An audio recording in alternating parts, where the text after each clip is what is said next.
दोस्तों कैसे हो आप सब। दोस्तों आज हम बात करेंगे अर्थक्वेक एंड उससे रिलेटेड जितने भी क्वेश्चन इंपॉर्टेंट क्वेश्चन जितने भी आ सकता है, चाहे UPSC, SSC and Haryana PCS जो अभी एग्जाम होने वाला है उसके बारे में इसमें डिटेल्स में बात करूंगा और सारे क्वेश्चन प्रॉपर बता दूंगा विद एक्सप्लेनेशन।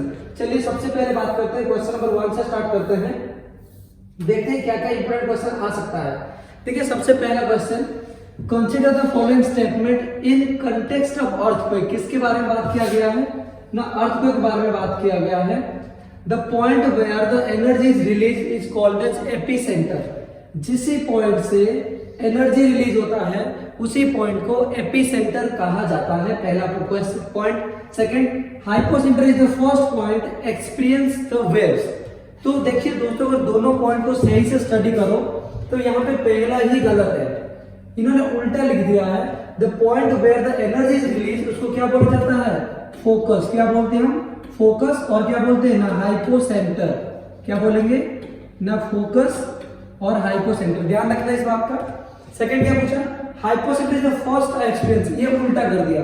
ठीक है, ये हाइपोसेंटर क्या होना चाहिए ना, एपिसेंटर होना चाहिए। क्या होना चाहिए ना, एपिसेंटर। दैट मींस क्वेश्चन पूछा विच of the following is correct, इनमें से कौन सा करेक्ट है।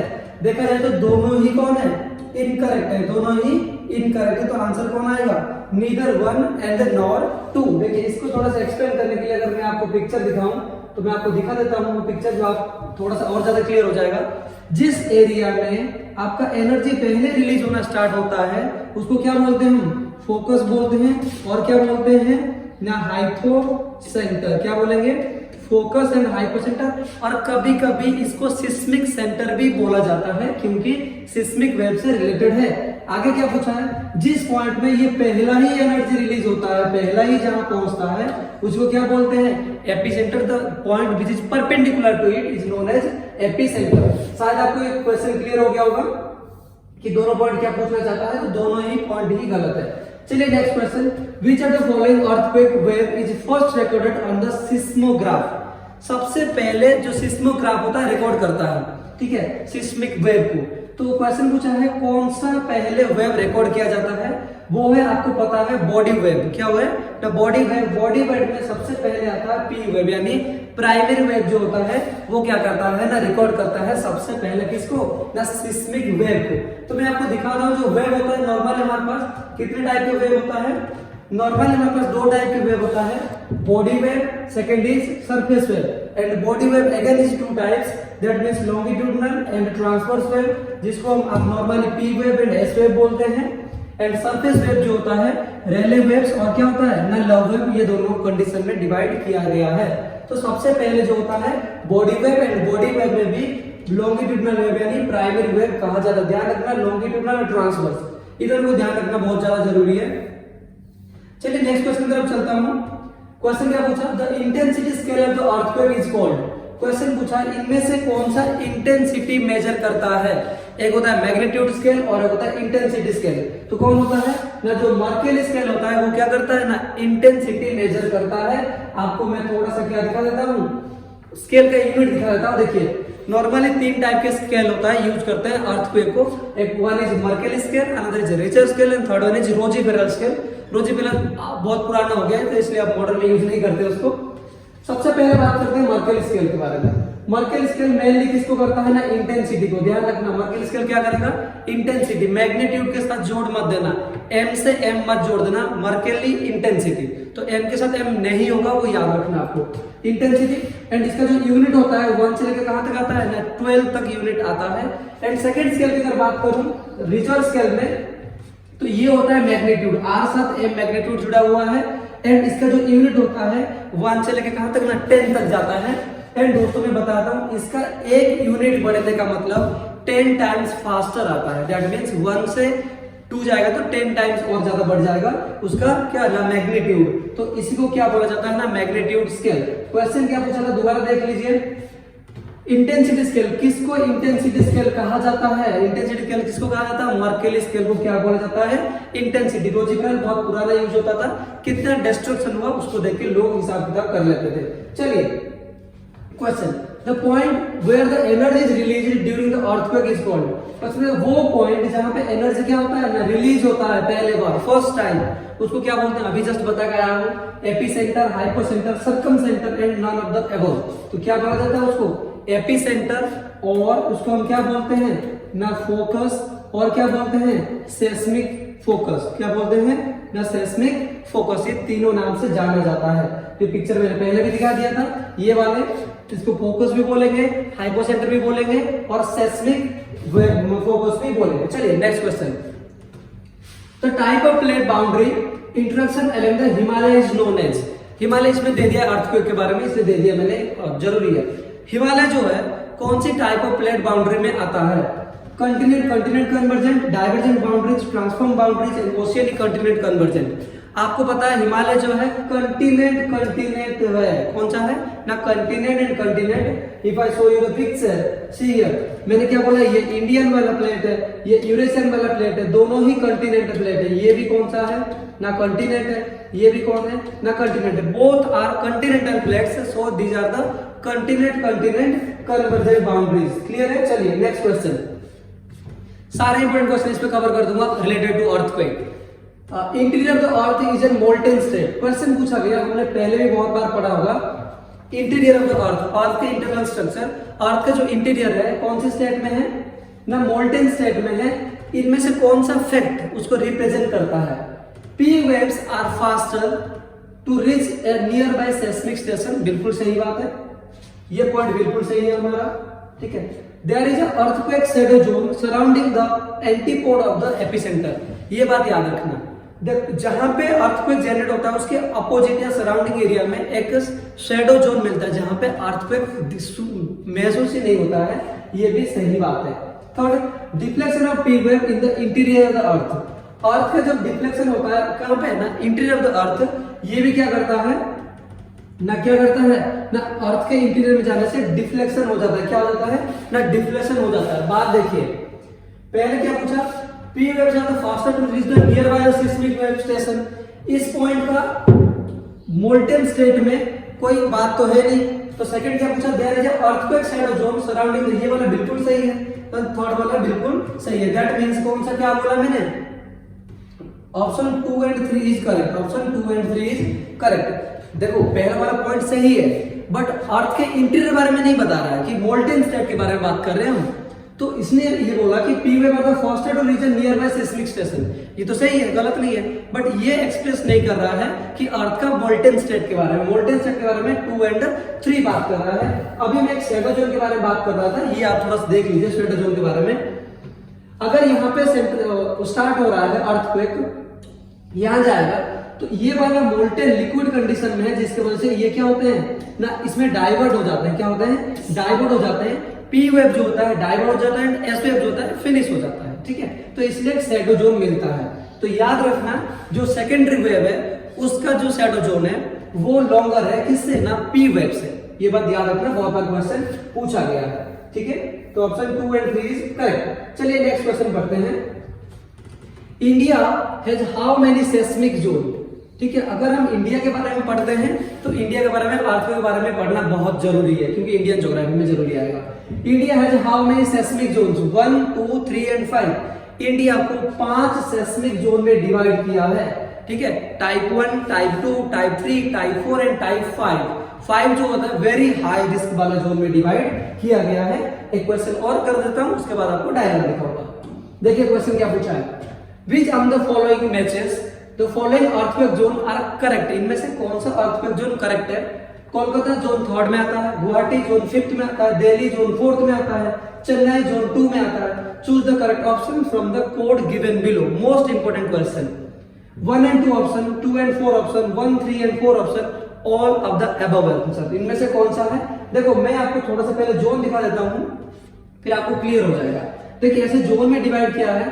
सबसे वेरी हाई जोन जो होता है, कितने, कौन सा जोन, तो जो वेरी हाई जोन आता है, ये देखते हो 5th जोन है। तो ये गुजरात वाला कोस्ट, जम्मू वाला ऊपर वाला कोस्ट, हिमाचल में थोड़ा सा, उत्तराखंड में थोड़ा सा, और नॉर्थ ईस्टर्न पूरा वाला रीजन, और हमारा अंडमान निकोबार रीजन वाला किस में आता है, कोलकाता का ई वाला साइड वाला आता है, ठीक है। 5th जोन में आता है वेरी हाई रिस्क। उसके बाद बात करो 4th में, ये हमारा दिल्ली वाला रीजन, ये बिहार वाला रीजन, ठीक है, और यहाँ पे महाराष्ट्र वाला रीजन आता है। उसके बाद अगर उससे बाद मॉडरेट वाले रीजन में आते हैं, बाकी सराउंडिंग रीजन, और सबसे बाहर आता है नीचे यहाँ सेंटर वाले पार्ट में जो होता नहीं है। अगर इस ऑप्शन में दोबारा चलूं, देख सकते हैं क्वेश्चन को, कोलकाता जोन थर्ड बिल्कुल सही है, ठीक है, गुवाहाटी जोन फिफ्थ ये भी सही है, दिल्ली जोन फोर्थ ये भी सही है, and Chennai zone third second ये भी सही है। Then all of the options are correct. इसको थोड़ा सा सही से पढ़ना चाहिए आपको। देखिए next question, which of the following describe the build of and release of the stress during the earthquake. Question बोला इनमें से कौन सा पहले स्ट्रेस बिल्ड करता है फिर अर्थक्वेक टाइम में रिलीज करता है। तो उसको क्या बोलते हैं ना, इलास्टिक रिबाउंड थ्योरी। क्या बोलते हैं उसको? Elastic rebound theory. देखिए क्या होता है, मेनली दो रॉक्स होते हैं, फॉल्ट जोन में स्ट्रेस डेवलप होता है, स्ट्रेस को रखते रहते फिर आपको जैसा होता है रिलीज कर देते हैं, उसको क्या बोलते हैं? Elastic rebound theory. ये रिजर्वायर में भी आपको देखने को मिलेगा। चलिए next question, which of the following sequence correctly list the different arrival from the first to last. सबसे पहले कौन सा वेव आता है एंड सबसे लास्ट कौन सा वेव आता है। अभी मैंने आपको वेव बताया था, उसमें body wave and surface wave, body wave में प्राइमरी एंड सेकेंडरी, वहां पे आर एंड एल वेव आता था। तो सबसे पहले कौन आएगा ना, पी वेव आएगा, फिर एस वेव आएगा, फिर कौन आएगा ना, सरफेस वेव आएगा। आपको ये पता होना चाहिए। सबसे पहले प्राइमरी, फिर सेकेंडरी, फिर सरफेस में। यहाँ पे आर और एल नहीं दिया होता तो वो भी हम करते। चलिए, if only density decrease, important question, अगर ओनली डेंसिटी के बारे में बात किया जाएगा, देखो किसके बारे में बात कर रहे हैं, density with increase in depth, यानी जैसे जैसे मैं अर्थ के अंदर एंट्री करता हूं, अगर डेंसिटी चेंज बढ़ रहा है, क्या हो रहा है ना, डेंसिटी इंक्रीज कर रहा है, then velocity of P wave क्या होगा। आपको पता है जैसे जैसे डेंसिटी बढ़ रहा है velocity of P wave increase होता है, तो वेलोसिटी पी वेव क्या होगा ना, इंक्रीज, यानी that means P wave is directly proportional to किसके ना, density. P wave is directly proportional to density. जितना ज्यादा डेंसिटी होगा पी वेव उतना ज्यादा फास्ट होगा। चलिए नेक्स्ट क्वेश्चन क्या पूछा, if P wave will go from solid to liquid medium. अगर पी वेव को आप सॉलिड से लिक्विड मीडियम के पास करते हैं, देन उसमें क्या होगा, क्या चीजें चेंजेस आएंगे। मैंने आपको पहले भी बताया था डायग्राम के थ्रू, अगर पी वेव, कोई भी वेव कहां पे सॉलिड से लिक्विड मीडियम जाता है, तो प्राइमरी वेव जो होता है वो क्या होता है, उसका स्लो हो जाता है, डिक्रीज होता है स्पीड। बट जो सरफेस वेव होता है बिल्कुल क्या होता है ना, डिक्रीज हो जाता है, मतलब एकदम सा हट जाता है, बचता नहीं है कुछ भी, ठीक है। तो पी वेव क्या होगा ना, डिक्रीज हो जाएगा। पी वेव का क्या होगा ना, डिक्रीज हो जाएगा, जिसकी वजह से क्या हो जाएगा ना, डाइवर्ट हो जाएगा, जिसकी वजह से क्या हो जाएगा, वो डाइवर्ट हो जाएगा। तो क्वेश्चन क्या हुआ, स्टे द सेम रहेगा, नहीं बिल्कुल गलत। ठीक है, आगे पूछा इंक्रीजेस, ये भी गलत है। डिक्रीज टू जीरो, ये भी गलत है। क्या होगा ना, ओनली डिक्रीज, ये क्या होगा ना, डिक्रीज होगा। चलिए next question, if an S wave were to go from the solid to liquid. अभी बताया था, अगर एस वेव को मैं सॉलिड से लिक्विड में ट्रैवल करता हूं, ये बिल्कुल फिनिश हो जाएगा, यानी बचेगा ये नहीं। तो इसका मतलब decreases to zero, decreases to zero, यानी ये बिल्कुल ही खत्म हो जाएगा। चलिए आगे, which boundary marks the change from 100% solid to 100% liquid. यानी क्वेश्चन बोला, अगर हम अर्थ के इंटीरियर में एंट्री कर रहे हैं, कौन सा ऐसे ट्रांजिशनल जोन आएगा जो अर्थ को क्या करेगा ना, एकदम सा सॉलिड से लिक्विड में बदल देगा। आपको पता है वो कौन सा था, लिथोस्फीयर टू एस्थिनोस्फीयर। लास्ट क्लास में मैंने ये बताया था, ये होता है हमारा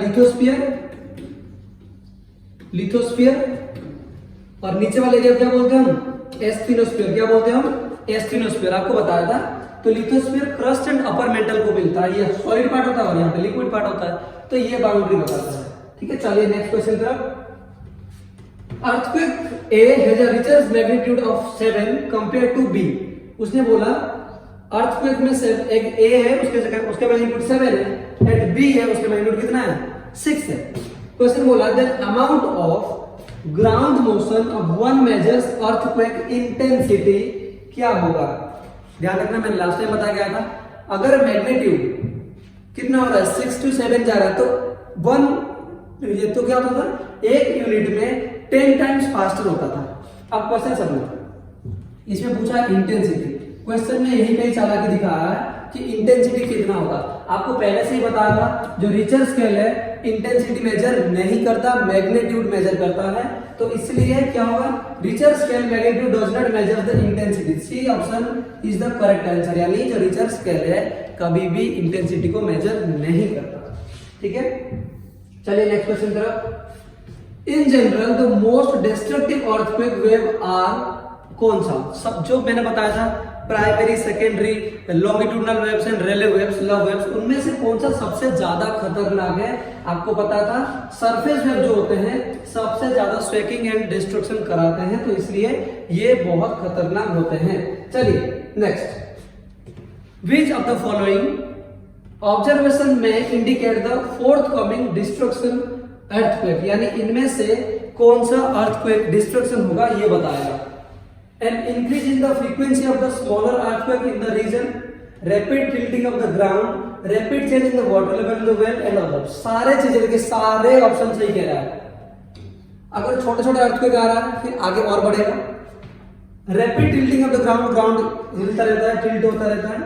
एंड जो वेल में, कुएं वगैरह में क्या होता है कि पानी ऊपर नीचे होता रहता है, तो सारे इंडिकेशन है कि अर्थक्वेक, बड़ा अर्थक्वेक आने वाला है। ठीक है, चलिए नेक्स्ट क्वेश्चन तरफ। इंपोर्टेंट क्वेश्चन है, यूपीएससी का क्वेश्चन था ये। Seismic wave are the waves of energy caused by the sudden breaking of the rocks. ठीक है, in the surface consider the following statement. इस क्वेश्चन को देखते हैं। Body wave can travel to the earth interior, that means it's about earth interior, यानी earth के interior के बारे में बोल रहा है। But surface wave can only move along the surface. ठीक है, बिल्कुल सही स्टेटमेंट है। In P wave, particle move in the same direction that the wave in moving in। बिल्कुल सही है, इसको बोलते हैं longitudinal wave। जिस डायरेक्शन में स्टार्ट होता है उसी डायरेक्शन में जाता है। And S wave is lower than the P wave and can move through the solid rock। ये भी बिल्कुल सही है। Most of the shaking of the fact from the earthquake is due to the Rayleigh wave। ये भी सही है, यानी चारों ऑप्शन यहाँ पे बिल्कुल सही है। तो ऑप्शन में अगर जाऊं तो कौन सा 1 and 2, 2 and 3, 3 and 4 and all of them, तो ऑप्शन कौन आएगा ना? All of the above option is correct. चलिए नेक्स्ट क्वेश्चन के बारे में बात करते हैं। देखिए, earthquake wave are used for the studying the earth internal structure with reference to this the velocity of P wave decrease and the S wave completely disappear at the Gutenberg discontinuity. Gutenberg discontinuity मैंने आपको पहले बताया था, कहां पे? जहां पे mental और कौन मिलते हैं ना, कोर मिलते हैं। ये बिल्कुल सही बात है। ठीक है, the velocity of P wave is more below the more discontinuity, ये भी सही बात है। तो यानी दोनों में से कौन सा ऑप्शन सही है? Both are correct, both are correct, दोनों स्टेटमेंट करेक्ट है। दोस्तों, ये अर्थक्वेक के बारे में जितने भी इंपोर्टेंट क्वेश्चंस आ सकता था, मैंने सारे इंपोर्टेंट क्वेश्चन डाला है इंडिया से रिलेटेड और वर्ल्ड ज्योग्राफी से रिलेटेड। अगर इसमें कुछ भी डाउट हो तो आप कमेंट कर सकते हैं। हमारे चैनल को सब्सक्राइब जरूर करना और हमारे साथ जुड़े रहना। थैंक यू, जय हिंद।